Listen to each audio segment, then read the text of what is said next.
spiritual butterfly. I wanted to talk today about money blocks and how we can release our blocks to money so that the abundance flows to us more easily. So I have 4 blocks or areas for you to kind of look at and consider and explore and sort of turn around in order to allow abundance to flow to you much more easily than it might be doing now. We can all use a little bit more abundance, right? So the very first block I think I'd like you to look at is our parents. It's quite a deep one. A lot of what we learn about money and a lot of things in our life, but money particularly, we've learned subconsciously from our parents. And we need to kind of look closely at what our parents' attitude was to money. Not just as our parents, but your mum's attitude, your dad's attitude, your guardian's attitude. So for example, my dad was a saver. He was quite mean with money, didn't easily give you money if you wanted anything. You had to beg and beg and beg and beg for days, even if he did end up giving it to you. But he was also a very, very good saver. He didn't gamble his money away or anything like that. He was very, very hot on saving and would constantly reinforce to me and my brother, you have to save, you have to save, you have to save. Now, the problem with that was because, not saying we didn't get on with him, he was all right in his own way, but there was a bit of resistance to that advice from him. So it meant that me and my brother grew up and we didn't like saving. We weren't saving because it meant we were more like our dad, if that makes sense. With my mum, we loved and adored our mum. Our mum was very much, she didn't have any money, basically. Her money went to my dad that he would then save. And she didn't have much money for herself. And if she did ever get any money, she would spend it on others. She'd spend it on us.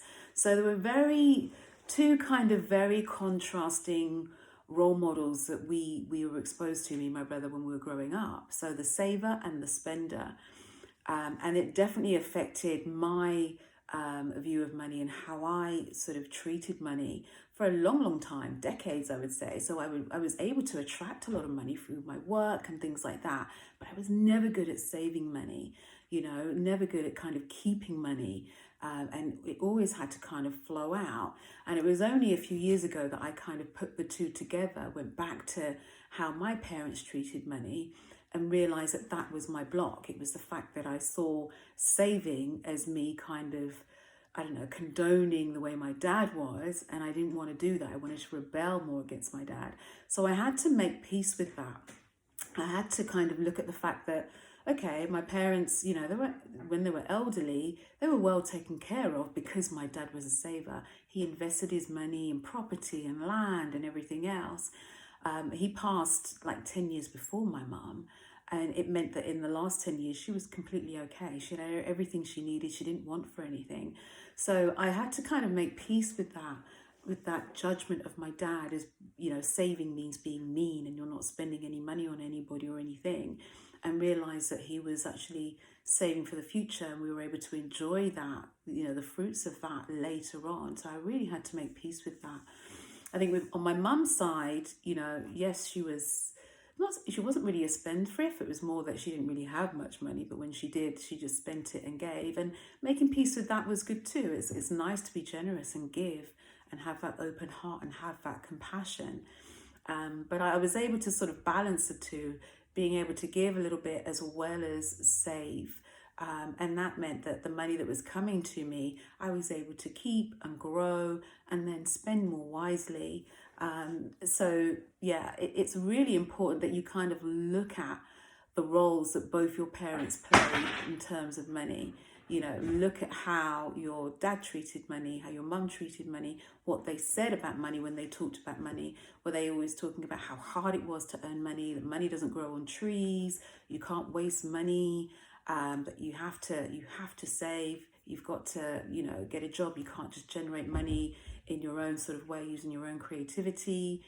So it's interesting to maybe take some time to get your journal out and explore those beliefs, what was said when you were growing up about money, what you saw about money, how your parents treated money, where they shopped, what they did, how they spent money, how they gave, how they saved, if they saved.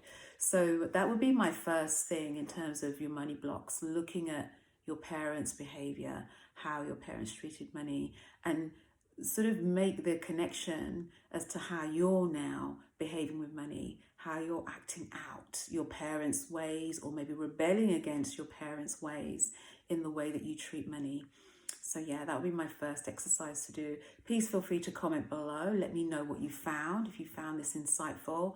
But I will be doing another video on the second block. I think we should be looking at around money, which is more around our self-talk and what we can sort of do about that. But yes, until next time, I'll see you again soon. Thank you. Bye. Namaste.